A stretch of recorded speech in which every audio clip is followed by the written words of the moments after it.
అందరికీ నమస్కారం. Welcome to plotted tiles.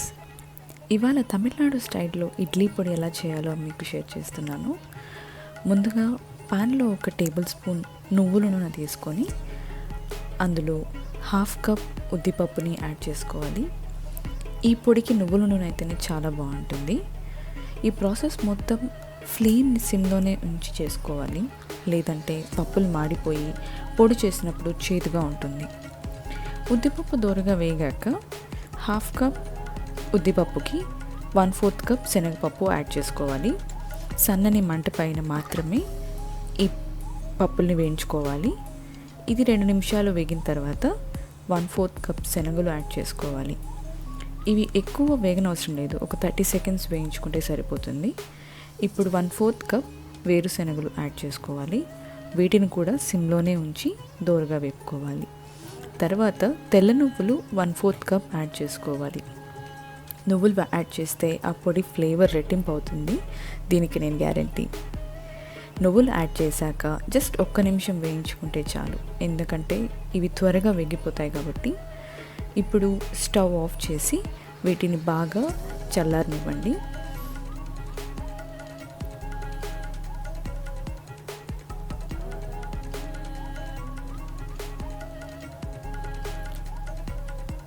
తర్వాత అదే ప్యాన్లో 1/2 టేబుల్ స్పూన్ ఆయిల్ యాడ్ చేసి 1/2 టేబుల్ స్పూన్ జీలకర్ర యాడ్ చేసుకోండి. అలాగే 10 ఎండుమిరపకాయలు, దాంతోపాటు 5 నుంచి 6 కాశ్మీరీ రెడ్ చిల్లీస్ని యాడ్ చేసుకోవాలి.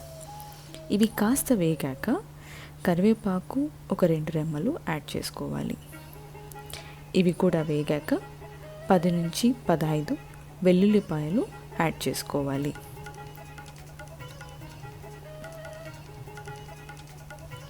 వీటన్నింటినీ దోరగా వేపుకొని పక్కన పెట్టుకోవాలి. ఇప్పుడు పాన్లో ఆయిల్ యాడ్ చేసుకొని 1 కప్ ఎండు కొబ్బరి తురుముని యాడ్ చేసుకోవాలి. మీరు పచ్చి కొబ్బరి అయినా యాడ్ చేసుకోవచ్చు. ఈ ఎండు కొబ్బరి తురుము గోల్డెన్ కలర్ వచ్చేంత వరకు దోరగా వేపుకోవాలి. ఆఖరున చింతపండు కొంచెం యాడ్ చేసి 1 నిమిషం పాటు వేయించి చల్లారనివ్వాలి.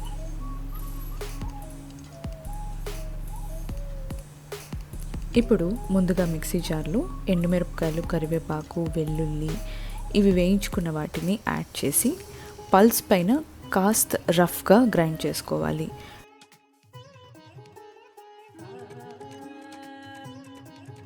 ఇక్కడ చూపిస్తున్నట్లు కోర్స్గా గ్రైండ్ చేసుకోవాలి. తర్వాత ఎండు కొబ్బరి, చింతపండుని కూడా యాడ్ చేసి దాంతోపాటు 1 టేబుల్ స్పూన్ రాళ్ళ ఉప్పు వేసుకొని కోర్స్గా గ్రైండ్ చేసుకోవాలి.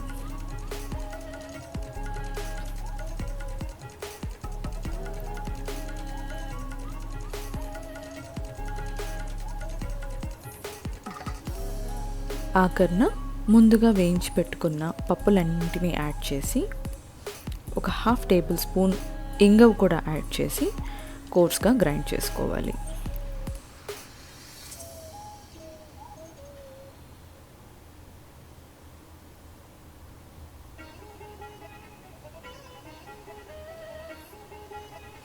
ఈ పొడి మెత్తటి పౌడర్లా ఉండకూడదు, అక్కడక్కడ పప్పులు లేదా నువ్వులు తగులుతూ ఉంటే తినడానికి చాలా బాగుంటుంది.